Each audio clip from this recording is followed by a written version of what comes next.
দেখেন লিফটে যাচ্ছি, আমার রুম হচ্ছে 18 তলায়। আপনাদের একটা জিনিস দেখাবো, চায়না লাইটটা কী, হ্যাঁ আশা করি দেখলে আপনাদের ভালো লাগবে। যারা চায়না থাকে তার ব্যাপারটা খুব ফিল করে। 18 তলা চলে এসছি আমার রুমে।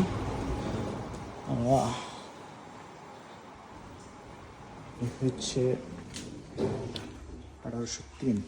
আমি অর্ডার দিয়েছিলাম কালকে গরু আর মুরগিটা চলে আসছিল আগে, আজকে চলে আসছে গরুর মাংস। দেখেন আমার নাম্বারটার মধ্যে আছে লাস্ট ডিজিট। বাট মজার ব্যাপার হলো একটা জিনিস দেখেন, এটা মর্নিং আমাকে কল দিছে কুরিয়ার সার্ভিস। আমি তাকে জিনিসটা পৌঁছাইয়ে দেওয়ার জন্য বলছি যে এটা আমার রুম নাম্বার, এখানে দিয়ে যাও। সকালে দিয়ে গেছে, এখনও দেখেন জিনিসটা এখানে পড়ে আছে। আজকে দেখলাম ইউকেতে একজন গাড়ি ভেঙে জিনিস নিয়ে গেছে, বোঝেন। সো এই যে এদেরও কুরিয়ার সার্ভিসে প্রোডাক্ট দিয়ে গেছে, কতটা ছেপ চায় না ভাবেন একবার।